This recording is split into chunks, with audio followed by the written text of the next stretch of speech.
Hello everyone, Mr. B is back on another Saturday, and Saturday normally is review time, and today I would like to present you my Rolex Submariner 14060M.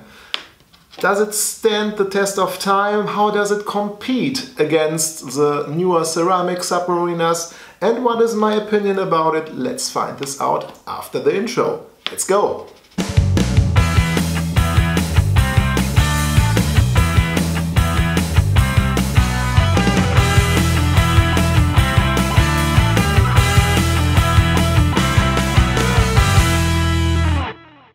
Alright guys, let's check, before we get into the in-depth review, a little bit the history of this watch. In 1988-89, the 14060 was introduced then with the caliber 3000.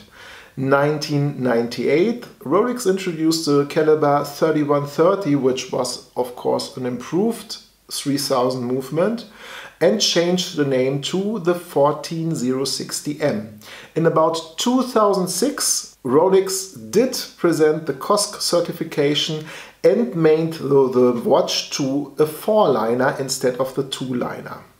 In 2012, Rolex did present in Baselworld the successor of the 14060M, the 114060.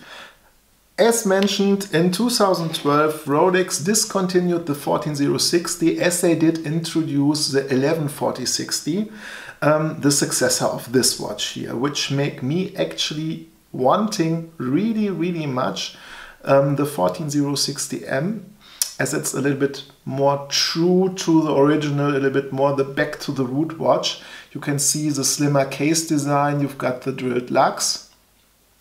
As well, you do have the aluminium inlay of the bezel. The dial is not the maxi dial. The indices are a little bit smaller than the newer versions and the original version as well, I have to point out. This watch was produced until 2012, which also give it or make it getting a lot of hate of some watch nerds and watch guys. Because the bracelet was really not in the quality you would expect from a Rolex. I don't know whether you can see this, but you've got the hollow middle links. In terms of wearability, the comfort of the watch on this bracelet on the wrist is without competition. Really guys, this watch was really comfortable on the steel bracelet. Nevertheless, you expect from a Rolex a sort of higher quality. On the one hand, this bracelet is really very comfortable, but the older it gets, the more stretch you will have, because the links open up a little bit. And yeah, metal works on the metal. You don't have solid links inside. Also, the end links are not solid. You can see here, at least I hope you can see here. This is not what do you expect from a about 4,500 watch. This is what you have to spend for a new one in 2012. The competition there was pretty tough.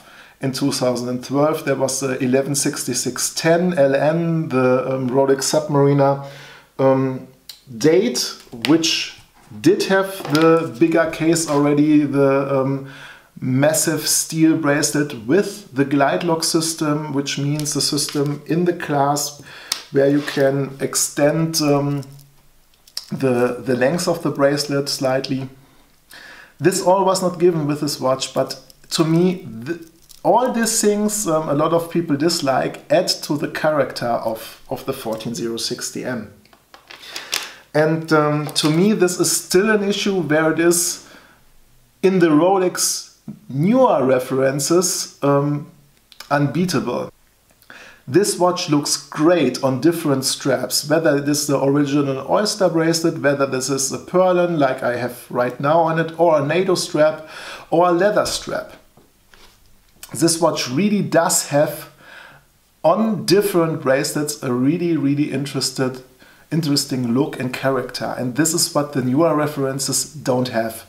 In comparison, my 116713, the two-tone ceramic GMT Master. I try to wear it on other bracelets and it does not work for me. I don't know whether you do see this different, but from my point of view, the watches do not look as nice on other bracelets than the older references of the Submariner and the GMT Master. What I like to point out in terms of straps, you need to be careful a little bit. This case is sharp. I mean, really sharp. You can nearly cut yourself if it's new. And actually, and this is what I would like to show you now, the space between the pin and the case is very, very thin. So if you have a slight thicker strap, it's very hard to go through. With the NATO strap here, it does work. I did purchase a leather strap. If I use a little bit force, I was able to get it through there, but I damaged the strap a little bit. So a little bit color came off and you see the marks when you pull the straps through. So if you have this watch and think about getting straps, purchase really thin one, at least if these are NATO straps. Regular leather straps did fit actually pretty well.